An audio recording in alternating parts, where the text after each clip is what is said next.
Bueno, los que vemos constantemente niños en la consulta, sabemos que una de las consultas más frecuentes por parte de los pediatras son los cuadros por parte de los padres, son los cuadros de catarro de vías superiores, con tos, con obstrucción nasal, con rinorrea y demás. Sí es fundamental realizar un diagnóstico adecuado para evitar solicitar estudios innecesarios y realizar tratamientos inadecuados.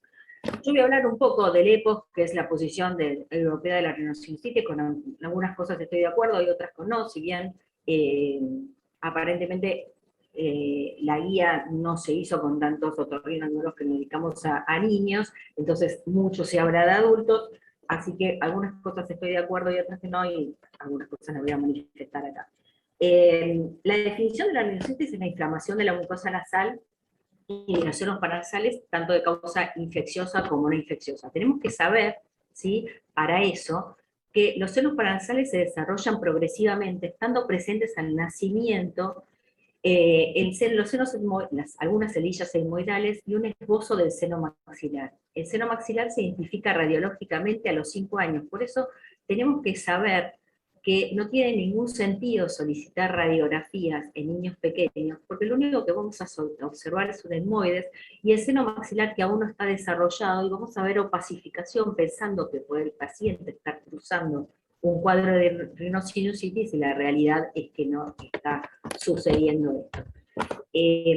Con respecto al seno frontal y el seno esfenoidal, no están ausentes al nacimiento y tienen un completo desarrollo recién entre los 15 y los 20 años. Por esa razón muchas veces nos derivan los pediatras pacientes porque le pidieron una radiografía, una radiografía donde se observa parte del desarrollo del seno frontal pensando que hay una obstrucción o una sinusitis frontal y en realidad el seno frontal aún no está desarrollado, ¿sí? De acuerdo a la EPOS, cuando comenzamos este camino, ¿sí?, comenzamos con un resfriado común, que es un cuadro de una rinositis aguda viral, ¿sí?, cuya duración de la clínica es inferior. Sacar algo que tengo acá, que tengo miedo de que se me borre todo. La duración de la clínica es inferior a 10 días, ¿sí? Los cuadros virales son 20 veces más que los cuadros bacterianos, ¿sí? Y sabemos que todos los niños tienen episodios entre 7 a 10 cuadros de resfriados comunes durante el año, a diferencia del adulto que tiene 2 episodios, como mucho durante el año.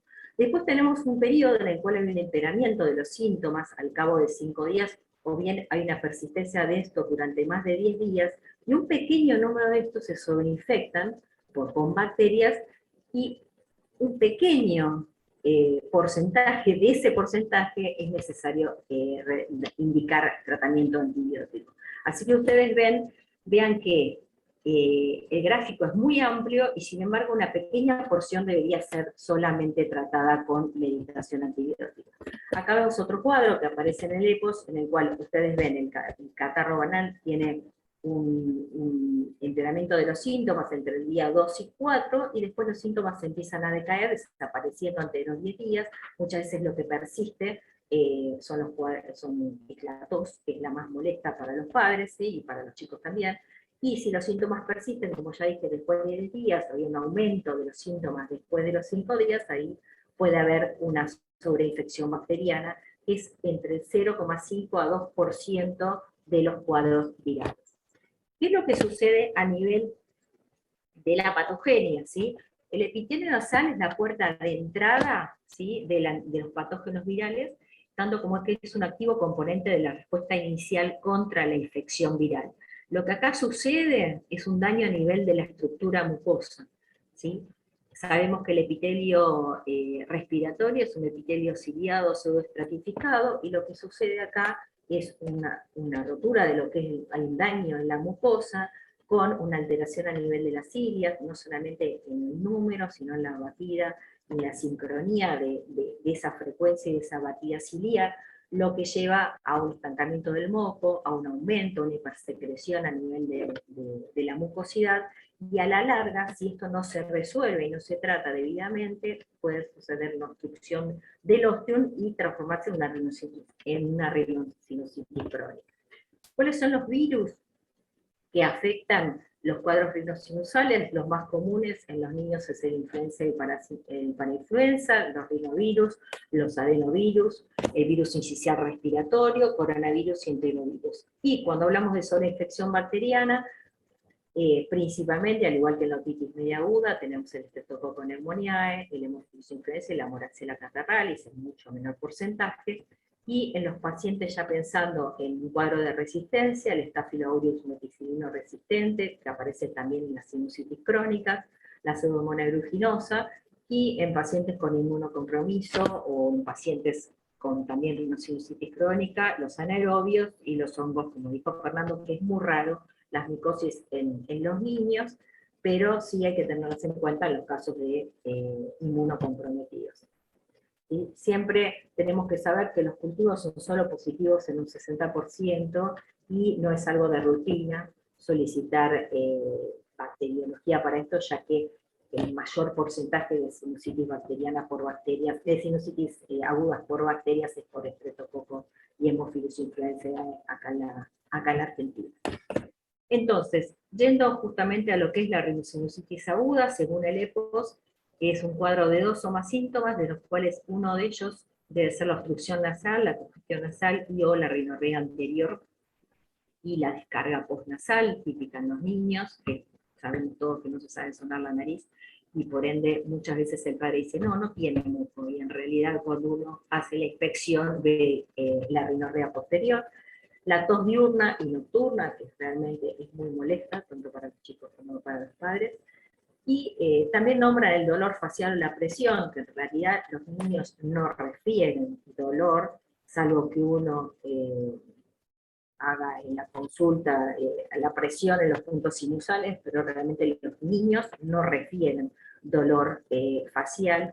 Sí pueden referir alguna molestia, o capaz que los padres dicen que está desganado, sí lo refieren los adolescentes, obviamente. Y siempre recuerden que la sinusitis aguda, según el EPOS, y bueno, según todo lo que nosotros sabemos, tiene que tener una duración menor a 12 semanas.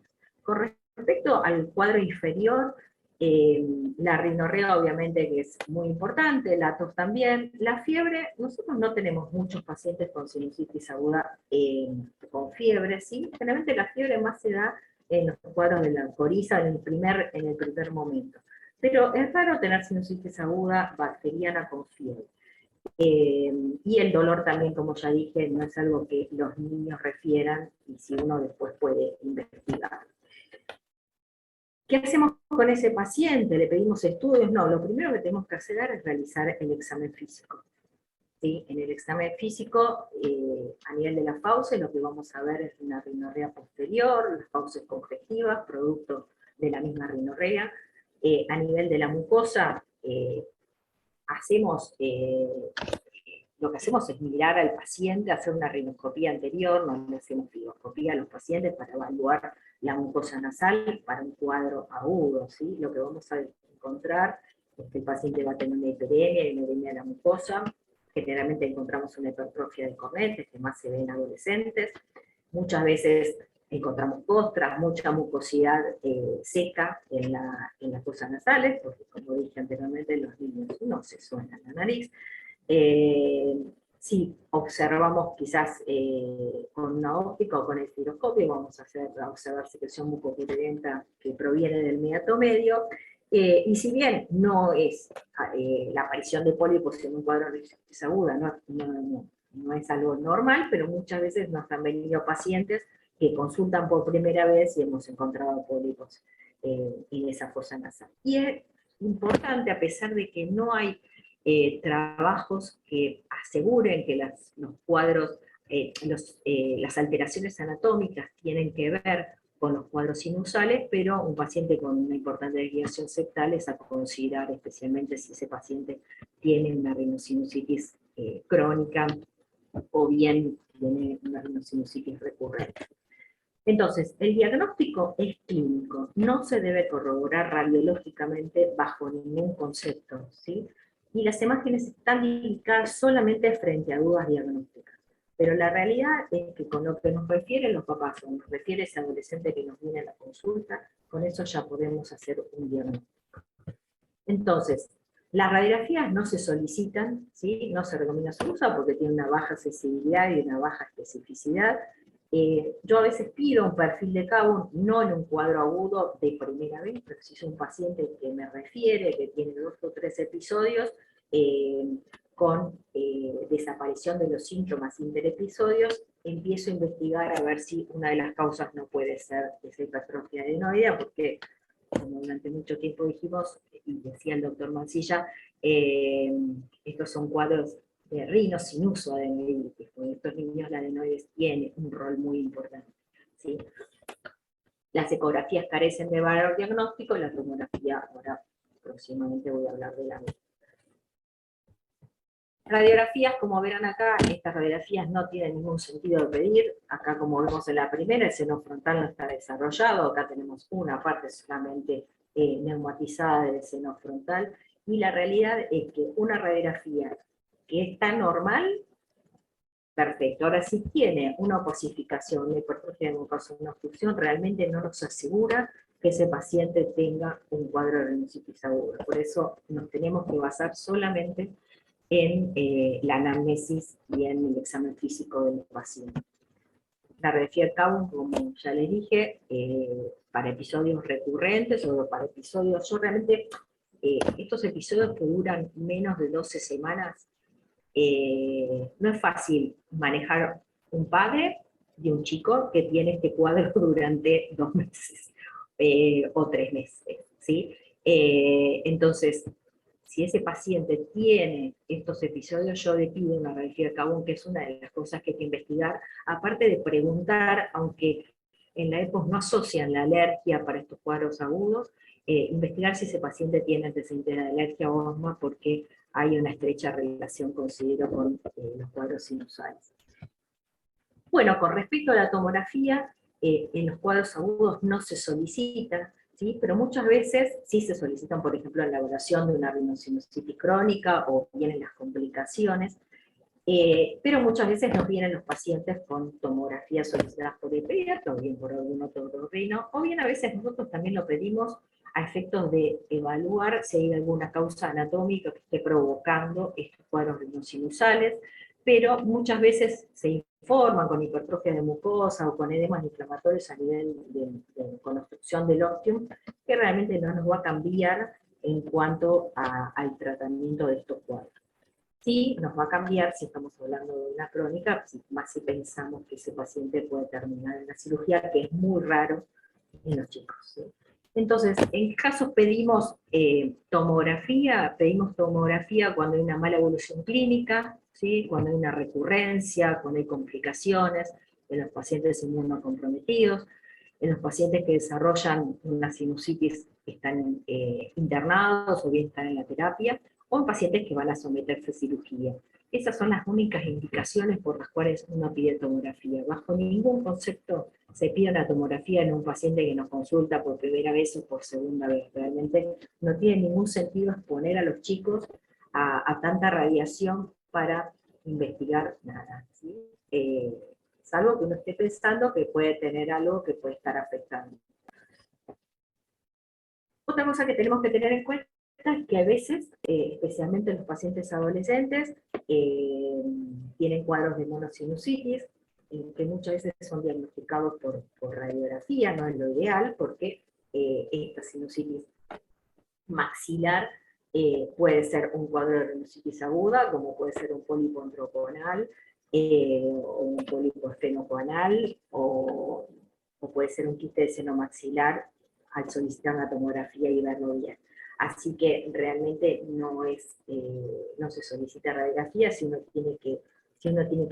duda de una monosinusitis o el paciente tiene algún problema odontógeno, sí ahí solicitamos tomografía. Y obviamente que esa monosinusitis que uno pensaba que era aguda, y tiene el paciente un pólipo antrocoanal, obviamente que la indicación no es tratamiento médico, sino tratamiento quirúrgico. Entonces, con respecto al tratamiento de la rhinosinusitis aguda, ¿qué tenemos que buscar? Por un lado, restituir el efectivo transporte mucociliar, revertir las alteraciones del complejo osteomatal y erradicar la infección. Primero de todo, siempre tenemos que hacer tratamiento sintomático. ¿sí? Todo cuadro de rinorrea mucopurulenta no implica que ese paciente tenga una etiología bacteriana, ¿sí? Entonces, lo que nosotros usamos, lo que yo uso, son corticosteroides nasales, que disminuyen el proceso inflamatorio, disminuye también la respuesta alérgica, corticoides el que a ustedes les guste, no uso asociaciones con acelastina, sí uso budesonide o fluticasona o mometasona, el que más les guste. No veo muchas diferencias con ninguno de los tres. Uso los tres y realmente no veo diferencias. Y son muy útiles las irrigaciones nasales con cloruro de sodio hipertónico. Según esta ponencia, colocan antes de aplicación del corticoide intranasal. Yo generalmente eso no lo hago. Indico corticoide intranasal cada 12 horas, un disparo en cada fosa nasal, no uso dos disparos en cada fosa nasal, y entre medio, a la madre le digo que use cloruro de sodio hipertónico, con o sin silicona, ¿sí? Los corticoides por vía oral en realidad tienen un efecto moderado sobre la mejoría de los síntomas, pero la realidad es que hay pacientes que tienen una gran obstrucción nasal con una hipertrofia de cornetes y el corticoide, no en dosis altas, 1 miligramo kilo día, cada 8 horas durante 48 horas, y bienvenido en la práctica cotidiana. Yo, por ejemplo, uso mucho la asociación con antihistamínicos, con loratadina con betametasona, o cetirizina, o desloratadina con betametasona, también pocos días, de 4 a 5 días. Y si bien la ponencia del EPOS habla que los antihistamínicos orales no son de utilidad, yo en pacientes, no para un primer cuadro de neuritis aguda, pero si el paciente tiene antecedentes de alergia, indico antihistamínicos como desloratadina, como cetiricina. La cetiricina se puede usar perfectamente en menores de 2 años sin ninguna contraindicación. Y no uso descongestivos ni mucolíticos. No tengo buenos resultados. Con respecto a si ese paciente ya tiene una sobreinfección bacteriana y vemos que esa rinorrea, a pesar de este tratamiento, no funciona, o bien ese paciente ya viene a la consulta con una obstrucción nasal, con una rinorrea mucopurulenta de muchos días de evolución, ahí sí me planteo darle antibióticos. Pero la realidad es que si uno da antibióticos, y estamos bajo un curso de una infección viral, lo único que vamos a desarrollar es resistencia y producción de cepas resistentes a determinados antibióticos, y no contamos tampoco con una gran variedad de antibióticos para estos cuadros, más en niños.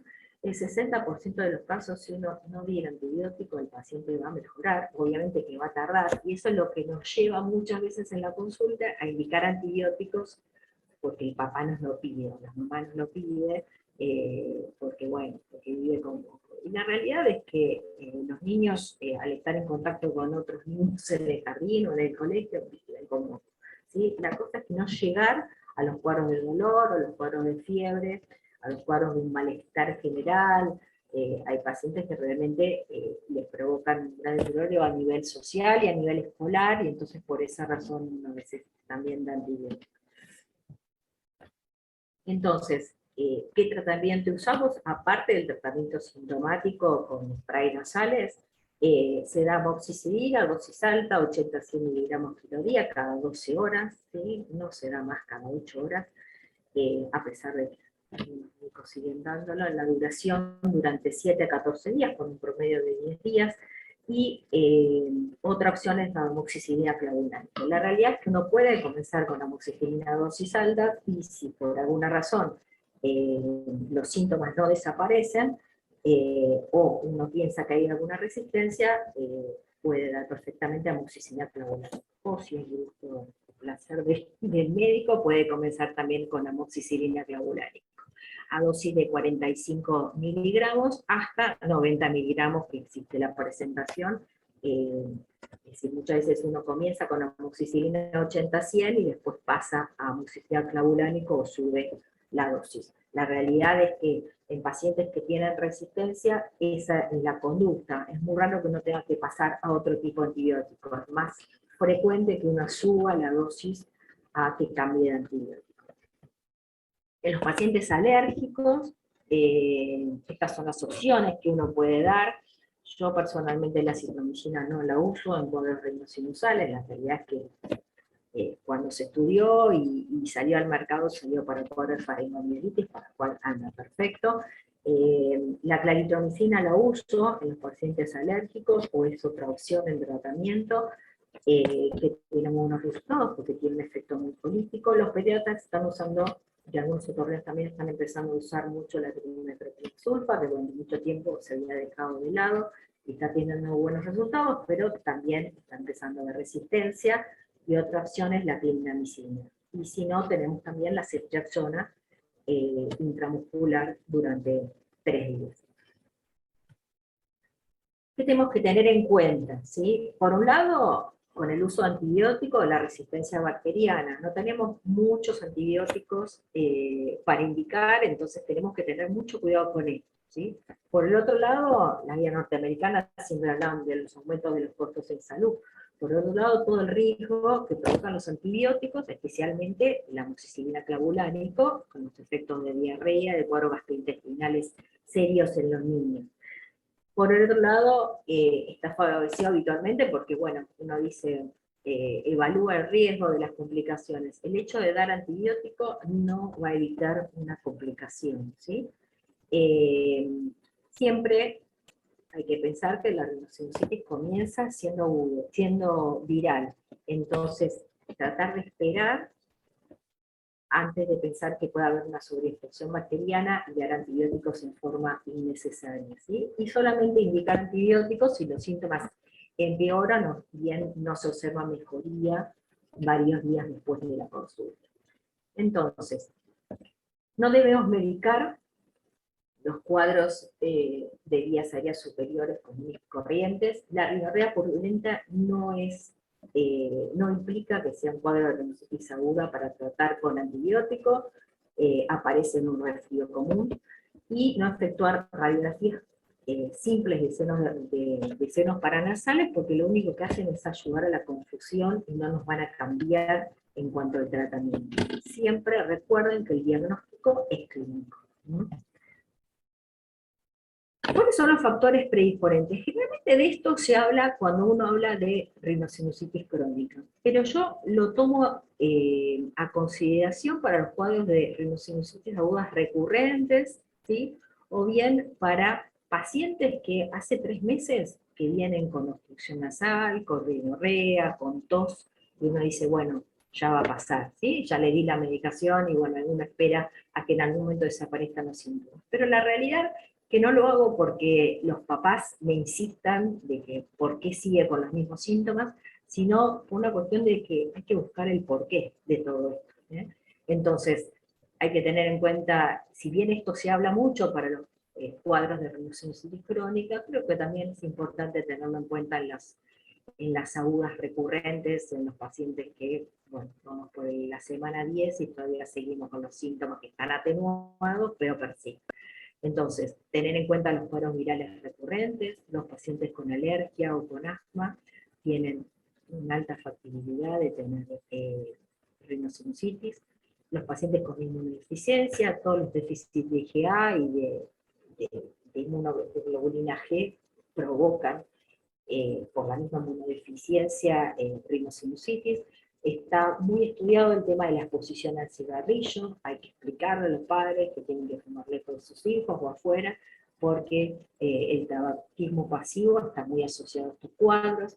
Todos los pacientes con alteraciones ciliares, que si bien no son muy frecuentes, pero pacientes que tienen bronquiectasias, por ejemplo, hay que descartar una alquilina ciliar primaria, un síndrome Cartagener, pacientes con fibrosis quística, pacientes que, por ejemplo, hacen cuadros de rinosinusitis a repetición o cuadros de rinosinusitis crónica, hay que descartar fibrosis quística, pacientes que han sido operados por pólipos y vuelven a la consulta con pólipos, hablando de chicos, siempre hay que pensar en una fibrosis quística y derivarlo a un monólogo, pedirle un test de sudor a fin de estar seguros que no estamos ante esta enfermedad. Las alteraciones anatómicas, como ya les dije, muchos no las consideran, yo las considero, si un paciente tiene una desviación septal, o bien tiene hipertrofia de cornetes, o un ostium más pequeño, hay una gran factibilidad que esto termine en una cronicidad. El reflujo gastroesofágico no lo tengo muy en cuenta, pero hay alguna asociación entre el reflujo gastroesofágico y cuadros rinosinusales. Muy importante para mí los cuadros de adenoiditis, más que de hipertrofia adenoidea, ¿sí? Si bien la adenoides provoca una obstrucción, por otro lado se ha demostrado que hay biofilm en la adenoides, y muchos pacientes, hay trabajos en que se compara pacientes operados de adenoides y pacientes no operados con rinosinusitis con mejor resultado en aquellos que se extrajo la adenoide, justamente porque sacamos el biofilm, y eso no implica que esa adenoide sea hipertrófica o sea grado 1, grado 3. ¿Sí? Puede ser un grado 2 y tener biofilm, puede ser un grado 1 y tener biofilm. Por otro lado, tener en cuenta los pacientes con patología odontológica, o en un caso de una monosinusitis hay que descartar que no haya un proceso odontológico infeccioso, y no dejar de descartar un cuerpo extraño, pues no sería la primera vez, paciente con un cuadro rinosinusal a repetición que tiene un cuerpo extraño en la fosa nasal no detectado. Entonces, como ya hablé, la rinosinusitis aguda ocurre, tiene los síntomas que ya les expliqué, y la resolución es en menos de 12 semanas. La rinosinusitis recurrente se clasifica con 4 episodios durante un año, sin síntomas persistentes entre ambos procesos. Y ahora vamos a hablar de la crónica, que es cuando la rinosinusitis es mayor, con síntomas mayor de 12 semanas, siendo completa resolución de la. La rinosinusitis crónica yo la considero con o sin pólipo. Si bien está una clasificación de la EPOS, no me termina de convencer para chicos, así que por eso considero que puede ser una crónica simple con o sin pólipo. Es la presencia de 2 o más síntomas, de los cuales uno de ellos tiene que ser una obstrucción nasal, congestión nasal, rinorrea anterior y posterior. Acá es muy importante la descarga postnasal, más importante todavía que la rinorrea anterior, con dolor facial de presión, y tos diurna o nocturna, y nocturna en el 50-80% de los casos. Y se da por un periodo mayor o igual a 12 semanas. Acá en estos pacientes es muy importante la tos y la rinorrea posterior. Y una de las cosas que a veces consultan los papás, sí es que a veces refieren cefaleas, muchas veces refieren a litosis, y si bien en la EPOS hablan de alteraciones en el olfato, los chicos no lo refieren, uno lo tiene que buscar, en realidad preguntar si realmente tienen alguna alteración en el olfato, y si uno realmente hiciera a todos los pacientes con rinosinusitis, tanto aguda como crónica, estudio de olfato, encontraríamos seguramente muchos cuadros de hiposmia o anosmia por lo mismo. El examen ORL es como en el caso de la sinusitis aguda. Acá sí podemos utilizar un microscopio o una óptica para ver la obstrucción del meato medio, la hipertrofia de cornetes, y sí, acá está indicado solicitar tomografía. ¿Qué vamos a ver en la tomografía? Podemos ver una obstrucción del complejo meatal, del complejo meatal, podemos encontrar procesos a nivel de engrosamiento del marco mucoso, desviaciones septales, hipertrofia de cornetes bullosos, pacientes con poliposis que obstruyen totalmente la fosa nasal, el etmoides, parte del seno maxilar, que si no pedimos tomografía, muchas veces esto no se diagnostica. Igualmente, este paciente, particularmente el paciente mío privado, tenía poliposis nasal, por supuesto lo vi en la consulta. Estos pacientes son los que realmente hay que estudiar, a ver si no hay una alteración a nivel ciliar que pueda haber provocado, porque este paciente tenía, en su momento cuando fue operado, tenía 3 años, que tenía una obstrucción polipoidea realmente muy importante. ¿Cuál es el tratamiento de la rinosinusitis crónica? Bueno, al igual que en la rinosinusitis aguda, spray nasal con corticoides, lavados con solución salina. Acá son muy importantes los lavados. Los corticoides en vía oral también en periodos cortos, 3, 4, 5 días. Está demostrado que los lisozmotilos pueden considerarse un complemento al tratamiento médico, realmente yo los uso y tienen muy buenos resultados. No están recomendados según la guía EPOS y según parte opinión, los mucolíticos y los expectorantes. Yo sí indico antihistamínicos, específicamente si el paciente tiene alergia o es asmático. Si realmente el paciente no tiene ningún antecedente o bien le solicité un dosaje de inmunoglobulina tan normales, no indico antihistamínicos. Y con respecto a los antibióticos, solamente se indican en los episodios de regularización. Se habla de que la sinusitis crónica no es por un patógeno, sino es por una obstrucción del óptimo, entonces no tiene ningún sentido dar antibióticos. Si llegado el caso de darlo, siempre se indica amoxicilina clavulánico de 14 a 21 días. Cuando esto no funciona y realmente uno solicitó una tomografía y ve que no mejora con tratamiento médico, ahí se plantea la cirugía. No se hace la cirugía en chicos, salvo que el paciente tenga poliposis, como en el caso que le mostré en la tomografía anterior. Siempre se evalúa en la cirugía la adenodectomía, así sea una adenosis grado 1 o grado 2, se trata de sacar porque el biofilm uno no lo ve cuando uno lo estudia recién se realiza la adenodectomía, así que la indicación es la adenodectomía y la cirugía endoscópica, lo más mínimamente invasiva, ¿sí? Pero sí está indicada en los cuadros refractarios al tratamiento o con causa anatómica, obstructiva o polipodia, ¿sí? Sea la edad que sea. Yo tengo para hablar, si me da el tiempo, puede ser, Diego se fue, pero Dale. quiero hablar de... En la clase anterior, el doctor Zacarías habló de las complicaciones renosinusales y habló de algunos de mis pacientes, pero yo quiero hablar de algunas cositas puntuales de las complicaciones renosinusales en los niños, ¿sí? El 5 o 7% de las son producto de rinosinusitis aguda, y tenemos que tener en cuenta que las complicaciones son más frecuentes, las orbitarias en los chicos que en los adultos, ¿sí? Y dentro de las complicaciones es producto generalmente de una hemorroides. Las complicaciones intracraneales, las complicaciones óseas, que también habló Ramiro, de las cuales no voy a hablar, los porcentajes en los niños realmente son muy bajos.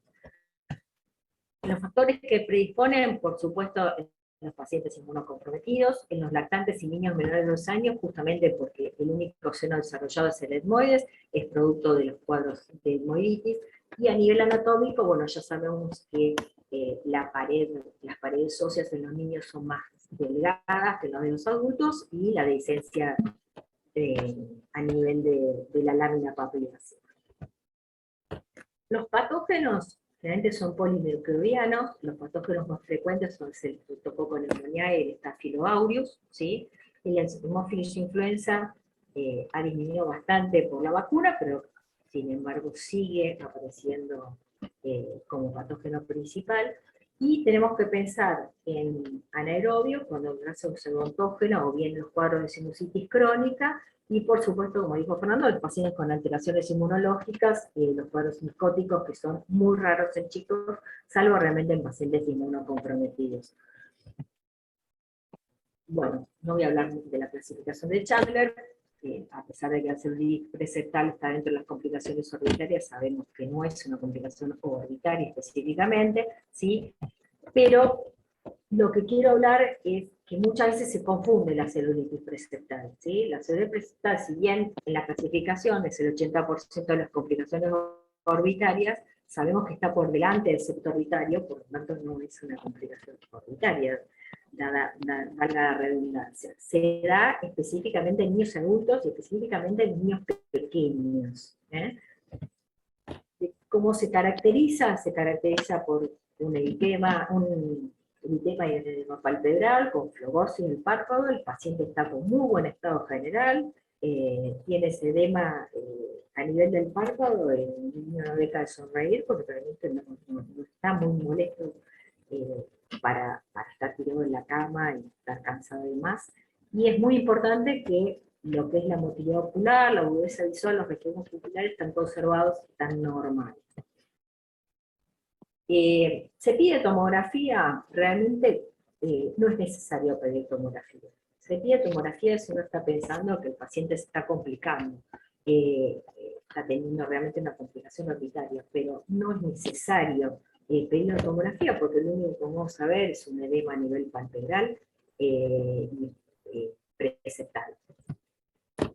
Sí tenemos que tener en cuenta los diagnósticos diferenciales. Hay mucha patología oftalmológica que se presenta de esta forma, muchos niños con picaduras, mordeduras, herpes simple, varicela zóster, que aparece de la misma forma, la tuberculosis orbitaria y los cuadros de endoftalmitis. Todos estos pacientes son pacientes del hospital, ninguno en una celulitis preceptal, pero de causa infecciosa por la hemolitis o por un cuadro de catarros vías superiores, que es en realidad la causa por la cual se provoca esto. Estos pacientes, lo que tenía esta nena, por ejemplo, era un traumatismo nasal, entonces, bueno, realmente uno tiene que evaluar al paciente y ver y buscar la causa que está provocando esta celulitis preceptal. Todos estos chicos eran producto, o bien hay una que tenía un herpes, otro tenía una picadura, ¿sí? Y que realmente estos pacientes con tratamiento médico funcionan perfectamente, no es necesario muchas veces internar, muchas veces se interna más por la parte social que por el cuadro del paciente. Nunca igualmente hay que dejar de valorarlos por el servicio de oftalmología, eso siempre hay que recordar. Estos pacientes, ¿sí?, que son por cuadros de catarros vías superiores, el tratamiento es amoxicilina con ácido clavulánico, si es obviamente de causa de catarros, se indican corticoides intranasales, indicaciones con solución salina, y realmente si el proceso es muy importante, se da un corticoide intramuscular, si no, no. Obviamente que si es un proceso de piel, producto de una picadura, vamos a manejarnos con cefalosporina. Pero eso lo descartamos porque acá estamos hablando de cuadros de catarros de vías superiores, de los inusales. Entonces lo que se hace es controlar 48 horas y si no hay mejoría o progresión, ahí sí, se cambia el antibiótico y ya se pide una tomografía para valorar que no haya una complicación. Las celulitis orbitarias se consideran que son el 4-8% de las complicaciones orbitarias, el 90% está afectado al etmoides, por esa razón es muy frecuente en los niños, ¿sí?, en los niños con rinocerontes aguda, en la activación de procesos crónicos, o bien en una progresión de la celulitis preceptal, aunque no está común.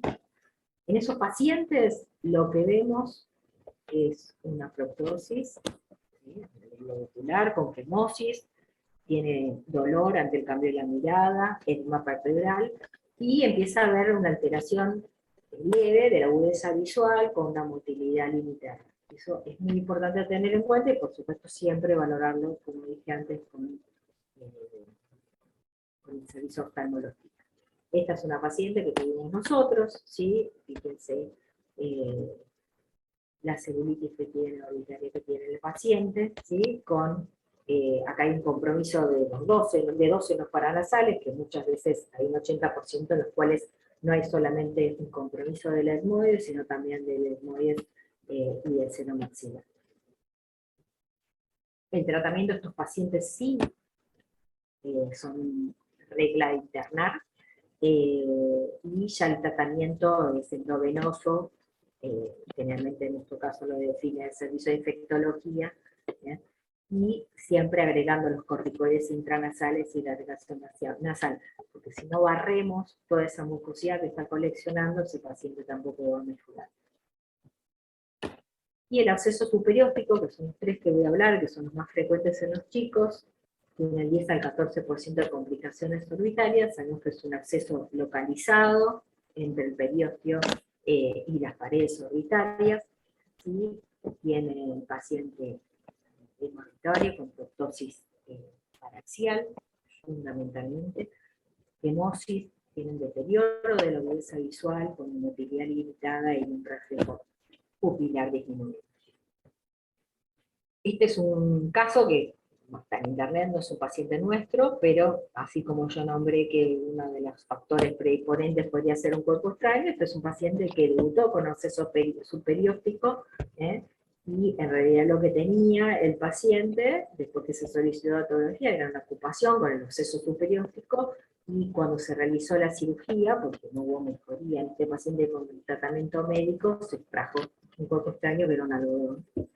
Así con los niños que se colocan cuerpos extraños. ¿Sí? Acá tenemos otros cuadros de acceso superióstico, que son pacientes que se dieron en el hospital, que generalmente los chicos tienen la suerte de que mejoran muchas veces con tratamiento médico, y son pocos los que, a los que se les realiza el tratamiento quirúrgico. Entonces, como dije recién, el tratamiento es conservador, ¿sí? Hay que evaluar que haya una clara mejoría en las primeras 48 horas, que no haya la disminución de la agudeza visual, ¿sí? Si son pacientes que tienen un acceso subperióstico pequeño, con tratamiento médico generalmente mejoran y no es necesaria la cirugía, y que por supuesto no tengan afectación sistémica significativa. Y para terminar, unos comentarios que es para la vida diaria. Los pacientes con, como ya les dije, las celulitis preceptales, ¿sí? En niños mayores de 1 año sin signos sistémicos de toxicidad, en los cuales uno tenga un buen rapport con los padres, pueden ser manejados en forma ambulatoria sin necesidad de quedarse internados. Ahora sí, los internos son los niños que no colaboran con la evaluación, en los menores de 1 año, con mal estado general, que puedan tener una complicación orbitaria o bien complicaciones endocrinales, eso no se duda, y celulitis preceptales que no mejoren clínicamente a las 24 horas del control del comienzo del tratamiento antibiótico. Entonces, si los pacientes tienen complicaciones, o bien comenzaron con una celulitis preceptal y realmente la evolución no es la adecuada, ahí es cuando se pide, o bien por primera vez, imagen tomográfica, si en la celulitis preceptal no se solicitó, que no, a veces no es necesario, si el paciente realmente no está con un estado general, no es necesario, a veces tampoco uno cuenta con poder solicitar una tomografía que se la haga al momento. Entonces, si el paciente no mejora, ahí se repiten imágenes, tomografía y resonancia para fin de evaluar el compromiso endocranial, ¿sí? Y con respecto a la duración del tratamiento parenteral en los pacientes internados, en caso de buena evolución, en todo sentido, tanto del estado general como del edema palpebral y cualquier hallazgo a nivel orbitario, se requiere por lo menos 3 a 5 días de tratamiento endovenoso, y después se pasa a tratamiento antibiótico oral, que es probablemente una amoxicilina clavulánico, durante un total de 14 días. ¿Sí? Entonces, como dijo Fernando, el enfoque en esto es multidisciplinario.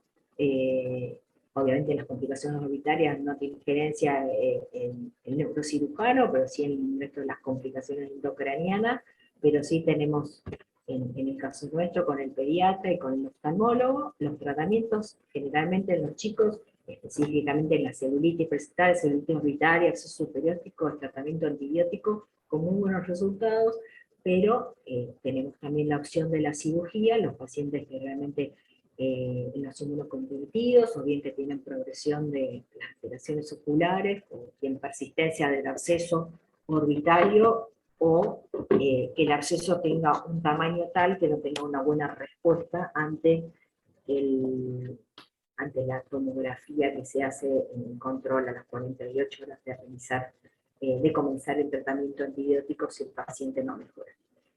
Así que bueno, he